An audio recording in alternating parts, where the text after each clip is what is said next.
Boys and girls, hello again. We started chapter 6 in math and we are starting to get into big numbers. Now we're adding hundreds. Pretty soon we'll be subtracting hundreds. And with all the tests that we have, I thought it would be a good idea to give you this very, very short slideshow. And the title, as you can see, is Math Review and Tips. So let's watch.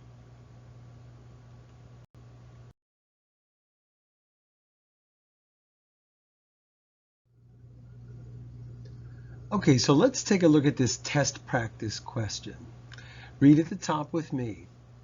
How could you take apart 277 to solve this addition number sentence? And the addition number sentence is 277 plus 99. But it's important to know what they really want us to do. They don't want us to solve this problem. They want to know how we can break up 277 so that we can solve it later. This is difficult. 3 of these answer choices equal 277. Which one does not? Pause and let's see if you can figure it out.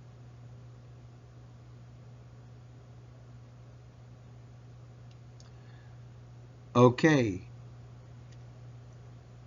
Remember, we're trying to solve this addition number sentence. We want to do that eventually, but now we just want to know how we're going to break up 277. And 3 of these equal 277. So, have you figured out which one does not? Okay, good. 200 plus 27 equals 227. So we cannot use this. Let's get rid of it. Goodbye. Okay, now we've got these 3 possible answers left. What are we going to do?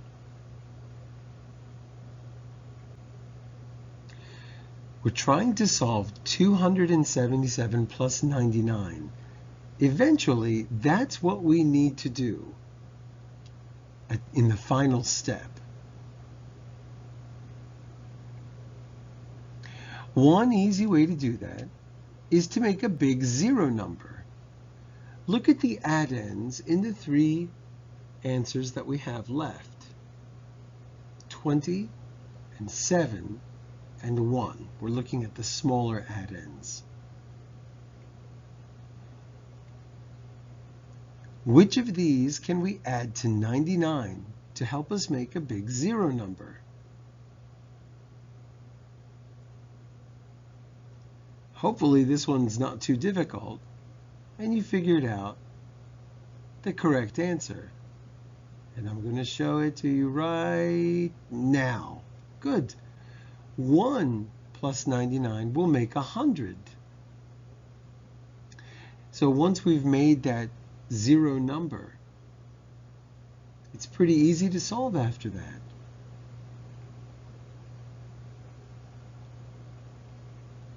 The reason I'm actually showing you this is that when you have 4 choices, what we call a multiple choice question, one of them is really bad, just like the first one that we got rid of, 200 plus 27.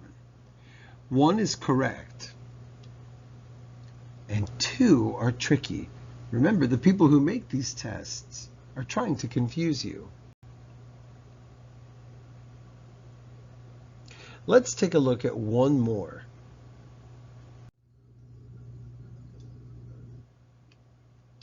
Can you solve this problem without stacking and adding? There are a couple of ways we can do it. We can start by taking the hundreds from each number. We've got 513 and 425. How can we show the hundreds? We can add them, 500 and 400, or we can use some kind of object or draw it like this. 100, 200, 300, 400, 500, 600, 700, 800, 1,000. Ha! I'm kidding. It's 900. Now let's look at the tens. We've got 513 and 425. How many numbers are in the tens place in 513? Just one, right? And how many are in 425? In the tens place. There's a 2 there.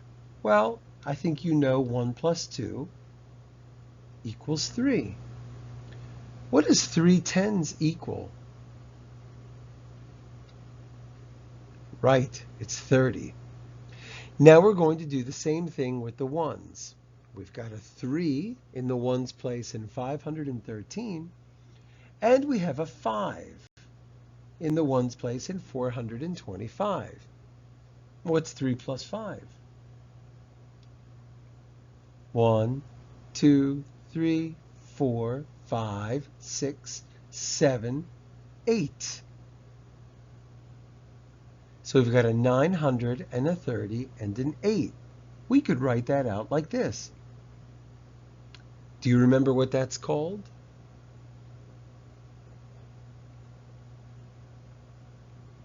Expanded form. And isn't this so much easier than doing 513 plus 425?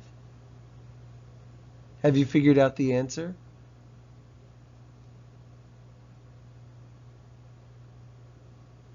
$938. Great.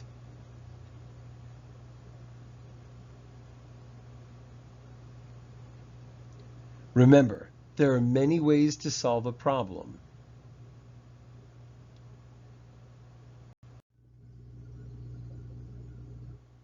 The end.